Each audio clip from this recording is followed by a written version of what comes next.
Assalamualaikum warahmatullahi wabarakatuh. Sahabat sekalian, ketemu lagi kita di acara Obrolan Rakyat. Nah, kali ini Obrolan Rakyat akan membahas tentang soal SK PLT Ketua Umum KONI Provinsi Bengkulu yang diduga KONI Pusat ini melakukan pelanggaran ADART. Nah, sahabat sekalian, sudah hadir dalam acara Obrolan Rakyat kali ini pengamat keuangan dan pembangunan Bang Wilson SE. Assalamualaikum Bang. Waalaikumsalam warahmatullahi wabarakatuh. Terima kasih Bang sudah hadir memberikan pencerdasan kepada masyarakat. Nah, sahabat sekalian, kenapa ini penting kemudian kita bahas adalah berkaitan dengan beberapa kali di tubuh KONI terjadi persoalan, dan ini juga berkaitan dengan hibah ya, hibah ke depan dari Pemda Provinsi Bengkulu kepada KONI Provinsi Bengkulu. Tentu dialog ini agar kemudian ada pencerdasan berkaitan dengan persoalan keuangan provinsi untuk ke KONI-nya, jangan sampai terjadi persoalan di kemudian hari. Nah, saya langsung ke Bang Wilson. Seperti apa Abang melihat berkaitan dengan KONI di Provinsi Bengkulu saat ini, Bang? Silakan, Bang.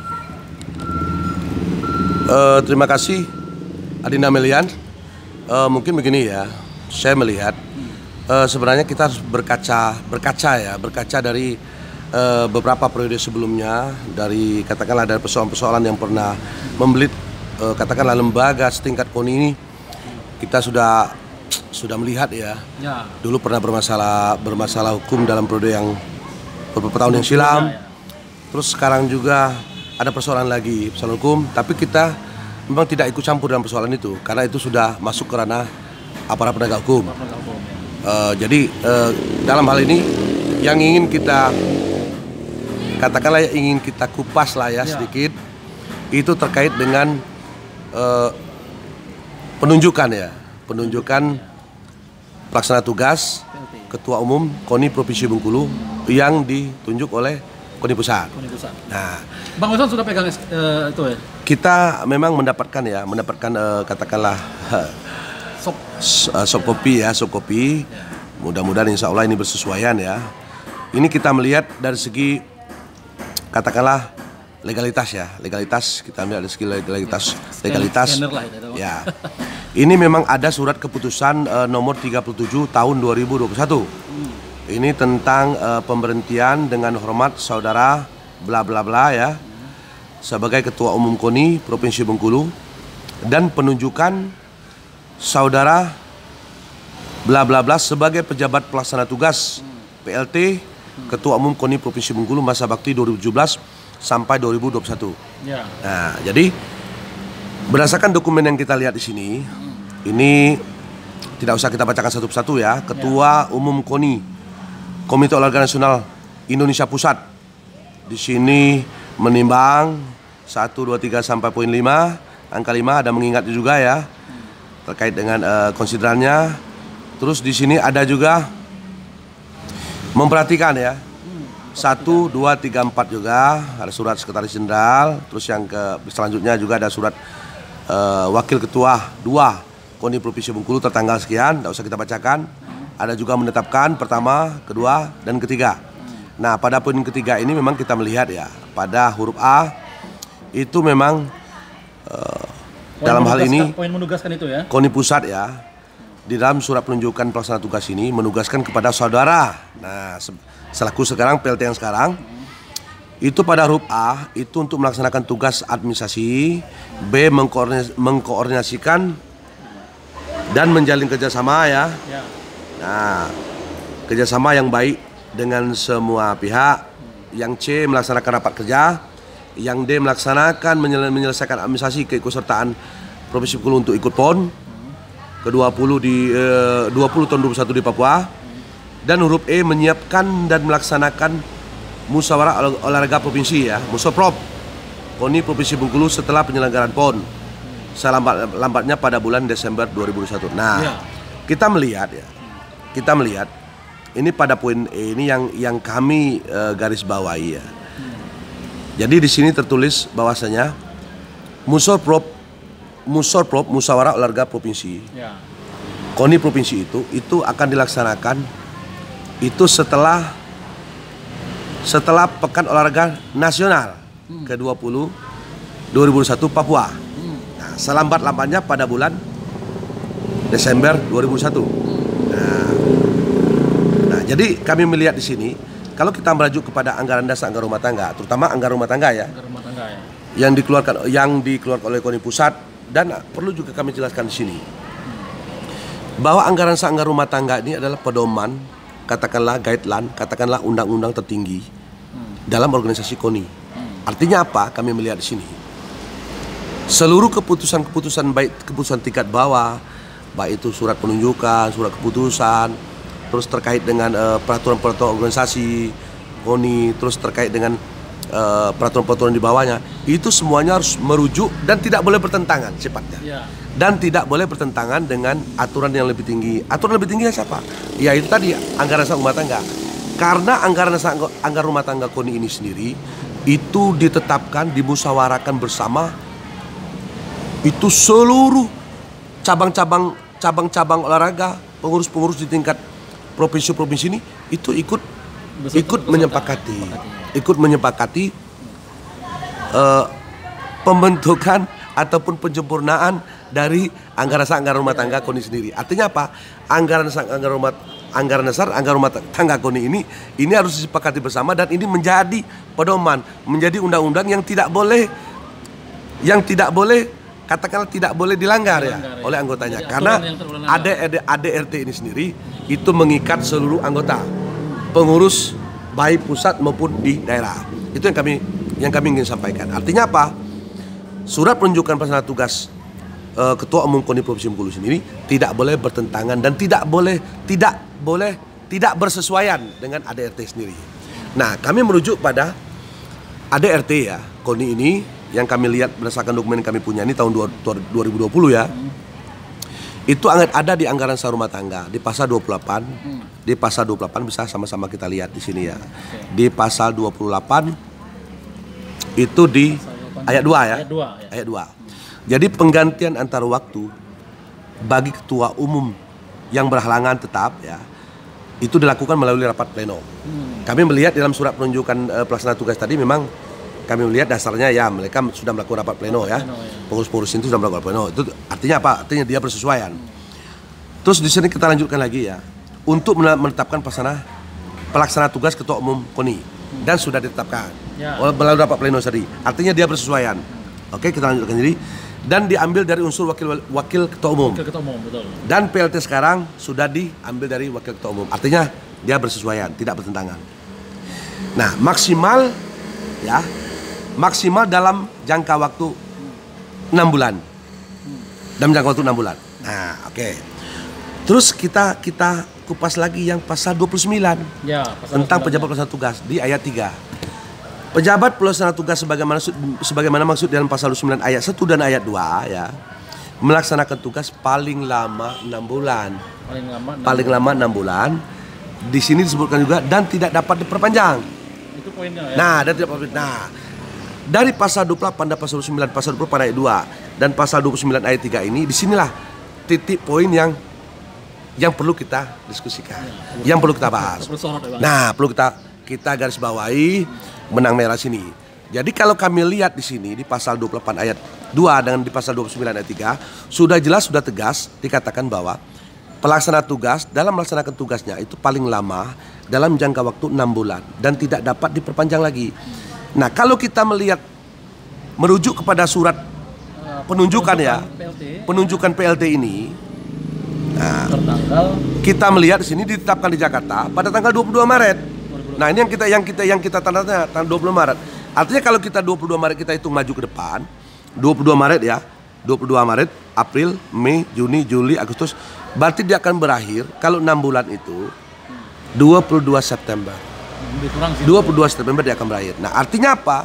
Setelah 22 Desember sampai dengan bulan Desember ini, kami melihat ini 22 September sampai Desember. 22 September ini habis SK penunjukan PLT ini, maka setelah 22 September sampai tanggal 31 Desember ini yang memimpinnya siapa?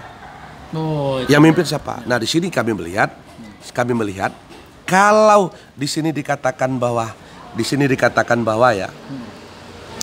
Nah, keputusan ini mulai berlaku terhitung sejak tanggal ditetapkan ya, dan berakhir secara otomatis setelah selesainya musyawarah olahraga provinsi KONI Provinsi Bengkulu bulan Desember 2021. Ini di amanahnya setelah Musprop ya, PLT ya. Ya, selesainya Musoprop KONI Provinsi Bengkulu bulan Desember. Artinya kami melihat di sini kami melihat memang dalam SK penunjukan ini, kalau dia mengacu ke sini ya, kita melihat ini sepertinya ini akan berakhirnya setelah musyawarah olahraga provinsi itu pada bulan Desember 2001.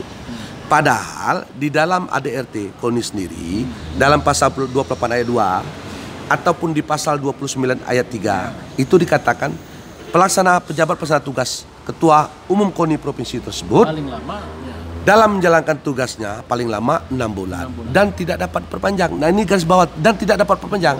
Artinya kalau tidak dapat perpanjang, tanggal 22 September itu dia akan berakhir. Nah, tanggal 23 Desember sampai dengan 31 Desember, 23 September sampai dengan 30 Desember ini yang akan memimpinnya siapa? Itu yang pertama pertanyaan kita. Yang perlu sebenarnya pihak-pihak yang berkompeten dalam hal ini KONI pusat ya mengingat kembali kepada rujukan ADRT ini pasal 289 dan juga pelaksana tugas, tentunya pelaksana tugas ketua umum KONI provinsi mencermati kembali hal-hal seperti ini dan juga pihak pemerintah provinsi. Itu dari segi legalitas penunjukan pelaksana tugas ketua umum KONI. Nah, sekarang yang kedua yang ingin saya sampaikan, bagaimana kaitannya dengan nanti dengan proses hibah, dengan proses, karena KONI ini ya sesuai dengan Undang-Undang 3 2005 tentang Sistem Keolahragaan Nasional ya, itu pendanaan KONI ini itu dananya itu dari APBN atau APBD. Kalau dari APBD dia dari dana hibah. Itu sesuai dengan Undang-Undang 3 2005 tentang Sistem Keolahragaan Nasional. Bukan kata saya, tapi ini kata undang-undang. Jadi anggaran KONI ini bersumbernya dari hibah. Karena ini KONI provinsi, maka hibahnya hibah dari pemerintah provinsi. Nah, sekarang yang ingin saya sampaikan, setelah tanggal 22 September berakhirnya pelaksana tugas, kalau sekarang pemerintah provinsi katakanlah menandatangani naskah perjanjian hibah daerah NPHD ke pejabat pelaksana tugas KONI provinsi, tetapi nanti setelah 22 September pejabat pelaksana tugas di provinsi ini habis periode. Kalau mengacu pada ADRT anggaran rumah tangganya pasal 2829, bukan kita mengacu pada surat penunjukan ini plus ini, maka yang akan mempertanggungjawabkan keuangan setelah tanggal 22 September sampai 31 Desember 2001 itu siapa? Itu yang pertama tanyakan. Yang ketiga selanjutnya, kalau kita berkacamata kepada katakanlah persoalan-persoalan yang pernah terjadi ya di tubuh KONI sendiri, yang kita sama-sama tahu sekarang lagi katakanlah di persoalan kan, dia para penegak hukum, terus periode sebelumnya juga ada persoalan juga. Kita mengingatkan pemerintah provinsi Bengkulu dalam hal ini selaku pemberi hibah, coba dibaca lagi aturan terkait dengan pemberian hibah tersebut di dalam peraturan gubernur nomor 35 tahun 2011 Jumto 28 2014 tentang pedoman atau tata cara pemberian dana hibah bansos yang bersumber dari APBD provinsi. Coba dibaca lagi. Ada peraturan gubernur nomor 35 2011 Jumto 28 2014 tentang tata cara pemberian bantuan hibah bansos yang bersumber dari APBD provinsi. Coba dibaca. Terus juga nanti bisa juga dirujuk pada undang-undang yang lebih tinggi, peraturan lebih tinggi. Itu ada di Permendagri 32 2011, Jumto 38 2012, Jumto 13 2018, Jumto 123 2018 tentang pedoman pemberian dana bansos hibah yang bersumber dari APBD. Di sana ada jelas detail pengaturan-pengaturannya. Nah, berkaitan juga dengan bansos waktu itu kan. Nah, jadi kita ingatkan pemerintah provinsi dalam hal ini jangan ceroboh, perlu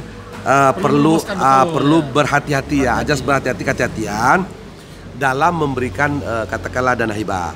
Bukan hanya memberikan dana hibah juga, kita juga sebenarnya ingin melihat ya bagaimana proses pemberian dana hibah yang 2 periode berikutnya. apakah benar memang sudah ada proposal? Apakah proposalnya memang benar? Sudah sesuai dengan pedoman tadi, pergub tadi? Bagaimana bentuk proposalnya? Tujuan proposalnya digunakan untuk apa? Apakah proposalnya setelah dimasukkan ke pejabat Pemprov ditujukan kepada katakanlah dipajak kepada gubernur? Bagaimana persetujuan gubernurnya? Bagaimana pembahasan di TAPD-nya? Bagaimana untuk proposal tersebut sudah diverifikasi, sudah ada berita acara hasil evaluasi dari dinas teknisnya apa belum? Misalnya di sini dinas teknisnya kita melihat sebenarnya Dispora, bagaimana tersebut sudah dianggarkan belum? Sudah dibahas dulu, proposal ini sudah dilihat belum? Sudah diverifikasi belum? Apakah ada berita acara evaluasinya? Terus sudah dibahas belum di dalam pembahasan KUA PPAS-nya? Terus apakah ini memang sudah ada pengawasannya? Bagaimana pertanggungjawaban terhadap dana hibah yang diberikan kepada lembaga KONI ini, sehingga kita mengkhawatirkan kedepannya kita tidak ingin lagi dana hibah ini bermasalah. Nah, makanya kita ingatkan mulai dari penganggarannya, proposalnya, sampai ke pembahasan KUA, sampai di Raperda, APBD-nya, sampai ditetapkan di dalam disahkan dalam buku APBD pada APBD, di dalam penjabarannya lampirnya bagaimana, terus nanti pengawasan dari pihak pemberi hibah ini bagaimana ke pihak KONI. Sudah belum laporan pertanggungjawaban? Karena begini loh, Adinda Milian ya. Di dalam ketentuan dalam Pergub 35 2011 atau Jumto 28 2014 ataupun di dalam Permendagri yang sudah disebutkan tadi, itu ada kewajiban pihak penerima hibah ini setiap tanggal 10 paling lambat bulan Januari itu menyampaikan lapor pertanggungjawaban. Nah, terkait dengan yang sudah dilaksanakan pada periode sebelumnya ya, yang sekarang masih bermasalah ya, kita anggap ya sudah bermasalah. Ini pertanggungjawaban sudah dilaporkan belum ke pihak pemberi hibah? Dalam arti ini pemerintah provinsi Bengkulu. Terus sudah diaudit belum? Nah, ini karena pengaturan di dalam pengaturan pergub tadi, ini memang ada disebutkan klausul pasalnya, ini harus diaudit dulu internal. Nah, makanya kita dalam kata kesempatan ini kita mengingatkan pejabat provinsi, coba dilakukan azas kehati-hatian, mulai dari legalitas, katakanlah nanti pihak-pihak yang akan menerima dana KONI itu sendiri. Soalnya mungkin begini, Bang. Ya. Persoalannya ini kan PON ini akan segera digelar. Ya. Nah, PON ini kan persiapan PON digelar. Ya. Jadi tentu KONI itu sangat membutuhkan anggaran, termasuk cabur-cabur juga kan membutuhkan anggaran kan. Nah, kaitannya dengan itu. Apalagi dengan diduga SK ini ternyata penunjukan PLT ini misalkan diduga melanggar ADRT misalkan seperti itu kan. Nah, Abang melihatnya ini pelik untuk kemudian belum lagi persiapan, tapi kemudian ternyata terjadi persoalan juga. Nah, seperti apa Pak? Saya melihat begini. Ini kalau saya ya. Karena jelas disebutkan di SK PLT ini berkaitan dengan PON juga. Ya, kalau saya melihat begini. Berkacamata dari katakanlah dari berbagai katakanlah yang pernah bermasalah ya, sebelumnya pernah bermasalah, 2 kali pernah bermasalah, dan yang sekarang saya ingatkan kembali, apakah memang yang sekarang ya, yang sedang bermasalah sekarang ini anggarannya yang dipimpin oleh ketua umum yang lama ya, kita tidak sebutkan nama yang lama ini sudah dipertanggungjawabkan belum? Sudah diaudit belum? Terus bagaimana tanggung jawab pemerintah provinsi selaku pemberi hibah kepada penerima hibah tadi, monitoring evaluasinya selama ini sudah pernah dilakukan belum? Nah, terus terkait dengan rencana, misalnya ada rencana Pekan Olahraga Nasional ya, 20 di Papua ya. Saya melihat memang ini urgent ya.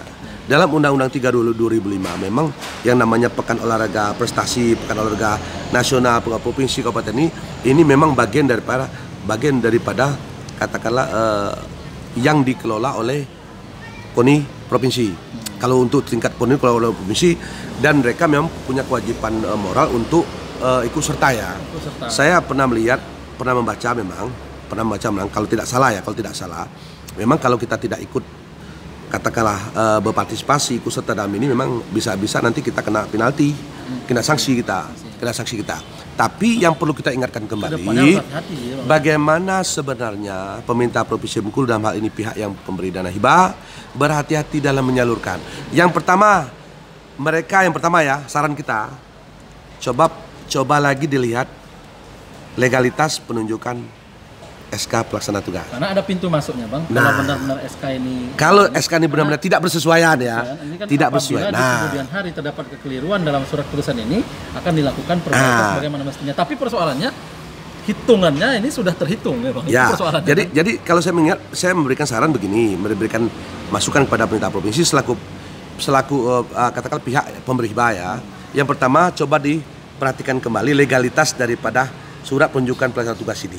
Karena orang yang ditunjuk dalam melaksanakan tugas ini selaku pengelola anggaran, pengguna anggaran dia di lembaga organisasi KONI, dia bertanggung jawab.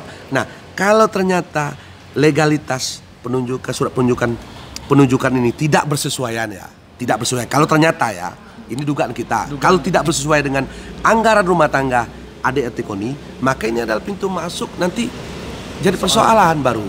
Itu yang pertama. Yang kedua, kita menyarankan ya, seorang pelaksana tugas ya, ini kewenangannya terbatas. PLT itu ya. Terbatas.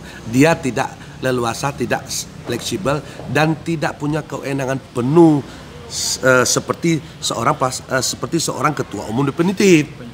Artinya apa? Ini harus dipahami juga oleh katakanlah oleh instrumen-instrumen di dalamnya.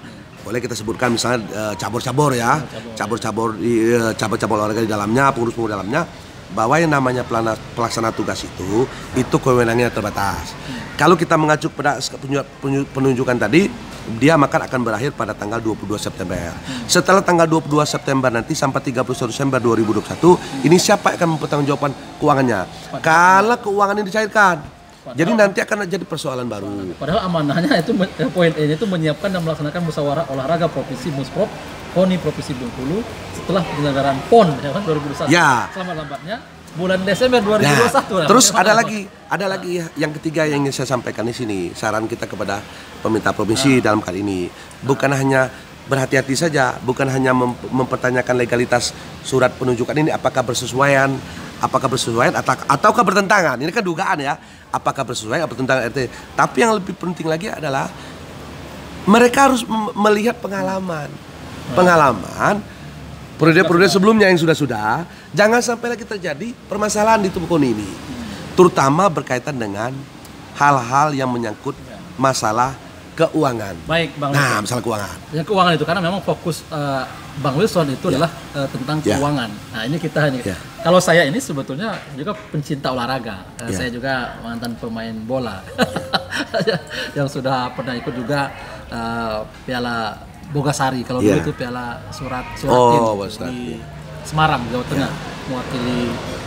Mewakili Provinsi Bengkulu karena kami Persiman itu menang kan. Jadi penyuka olahraga juga. Nah, Bang Wilson berkaitan dengan ini semua, misal ini kan nanti pasca dialog ini PLT-nya ternyata ingin mengkonfirmasi ataupun mengklarifikasi.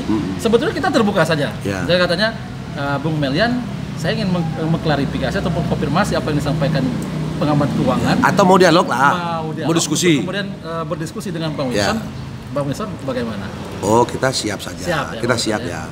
Ya namanya diskusi, dialog itu kita katakanlah kita sepanjang itu niatnya baik, sepanjang itu untuk membangun Provinsi Bengkulu, kita selalu siap dan memang kita sambut baik, Tapi perlu saya sampaikan lagi sedikit lagi, yang poin ketiga tadi. Jadi yang paling krusial itu adalah bagaimana terkait dengan nanti pertanggungjawaban keuangan. Kalau ternyata seorang pelaksana tugas itu dia punya kewenangan yang tidak sama persis dengan apabila dia seorang ketua umum definitif.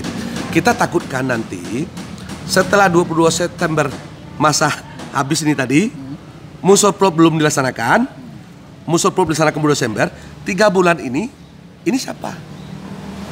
Kalau masih ada pengeluaran nanti, nah pengeluaran 3 bulan dari tanggal 23 September sampai tanggal 30 Desember ini legalitasnya dipertanyakan legalitasnya. Baik, ini menarik. Kalau legalitasnya dipertanyakan, nanti yang tertangan pengeluarannya siapa? Tanggung jawabannya. Nah ini menarik sekali para penikmat obrolan rakyat dan penikmat olahraga, pelaku olahraga dimanapun, termasuk juga cabur-cabur dimanapun berada.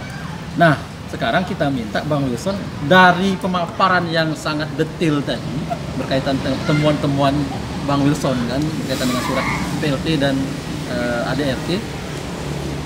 Saran Bang Wilson seperti apa? Nah, karena jangan sampai dialog kita ya, kosong, Bang. betul. Saya menyarankan kepada yang pertama ya, kepada internal KONI sendiri ya, yang pertama. Tapi kita tidak bisa masuk ke wilayah itu ya, terlalu hanya dalam. saran. Hanya saran karena kita saja. warga Bengkulu, Bang. Ya, karena kita bukan pengurus dan bukan pihak internal. Tapi saya menyarankan, oke lah, saya menyarankan pihak internal KONI, cobalah saya sarankan kepada pengurus ya, terutama kepada pelaksana tugas untuk mencermati kembali surat penunjukan pelaksana tugas Ketua Umum KONI Provinsi ini sendiri. Saya tidak sebutkan namanya sini, coba dicermati kembali. Jangan sampai surat penunjukan ini nanti terdapat celah, atau inilah celah awal, starting point celah, sehingga ini dipermasalahkan nanti ke depan dari sisi hukum. Termasuk KONI pusat juga, Bang, yang harus melihat lagi, Bang, ya? Termasuk pihak KONI pusat coba mencermati kembali. Baik. Surat putusan penunjukan pelaksana tugas ini apakah bertentangan ataukah bersesuaian ataukah tidak bersesuaian dengan ADRT. Itu yang pertama. Terus juga kita menyarankan juga kepada cabur-cabur ya, kepada cabur-cabur cobalah juga dipelajari, memperhatikan, dijadikan pengalaman ya. Katakanlah persoalan-persoalan yang pernah terjadi sebelumnya, jadikan persoalan kira-kira ya, apakah memang cukup kuat kedudukan seorang pelaksana tugas memimpin, menakodai katakanlah lembaga setingkat KONI Provinsi Bengkulu dalam kaitannya dengan beban tanggung jawab, fungsi dan wewenang untuk katakanlah membawa ini menjadi nakoda ya, lembaga KONI ini memikul beban yang berat. Yang pertama untuk memulihkan kepercayaan masyarakat, trust masyarakat. Yang kedua mengefektifkan pelaksanaan roda organisasi ini. Yang ketiga bagaimana seorang PLT ini sebenarnya di samping memulihkan tadi, menjalankan roda pemerintahan tadi, katakanlah menjalankan fungsinya selaku pelaksana tugas ini dalam kaitan dengan apa? Dengan membina cabang-cabang olahraga ini sehingga cabang-cabang prestasi olahraga ini bisa maju ke depan. Nah ini kalau saya melihat, kalau saya menyarankan memang perlu ditinjau kembali. Saya menyarankan kepada KONI pusat ya, terus juga kepada PLT Ketua Umum KONI Provinsi ditinjau kembali. Sebenarnya beban ini berat. Saya menyarankan coba dipertimbangkan untuk sebenarnya melakukan musyawarah olahraga provinsi. Musyawarah olahraga provinsi, baik itu musyawarah olahraga provinsi atau musyawarah olahraga provinsi luar biasa, dalam kaitan dengan bagaimana sebenarnya amanat di dalam surat penunjukan ini juga melakukan musoprop atau musoprop luar biasa ini terkait dengan pemilihan ketua umum definitif. Tapi persoalannya yang di sana itu amanahnya adalah setelah penyelenggaraan PON. Jadi dia musyawarah olahraga provinsi, bukan musyawarah luar biasa. Itu persoalannya. Tidak apa-apa sebenarnya. Musyawarah olahraga provinsi atau musyawarah olahraga provinsi luar biasa. Musyawarah provinsi yang normal. Ya, sebenarnya tidak perlu kita. Karena beberapa waktu yang lalu memang sudah ada wacana dari beberapa itu, bahkan sudah muncul beberapa kandidat untuk kemudian mencalonkan diri sebagai kandidat ketua umum KONI Provinsi Bengkulu, dan ternyata musprop luar biasa itu kan tidak jadi kan. Ya. Nah ini yang dimaksud di SK ini kalau saya lihat itu musprop KONI Provinsi Bengkulu yang reguler. Jadi musyawarah olahraga provinsi ya itu ataupun musyawarah olahraga provinsi luar biasa itu sebenarnya kondisi-kondisinya satu yang perlu kita garis benang merah itu sama-sama dalam agendanya itu untuk memilih ketua umum definitif. Jadi sebenarnya tidak persoalan lah ya, mau musyawarah olahraga provinsi atau musyawarah olahraga provinsi luar biasa, tergantung nanti mau diarahkan kemana. Silakan lah pihak internal, kita tidak ikut. Tapi pada intinya kita menyarankan kalau bisa secepat mungkin dilakukan musyawarah olahraga provinsi untuk memilih ketua umum definitif. Karena katakanlah beban organisasi ini sangat luar biasa beratnya. Bagaimana memulihkan kepercayaan masyarakat itu nomor satu. Masyarakat bagaimana ingin percaya dengan lembaga ini kalau lembaga ini sebenarnya misalnya ya ada persoalan. Nah jadi ini pertama. Terus bagaimana juga memulihkan kepercayaan para katakanlah induk-induk olahraga di bawahnya, para cabur-cabur.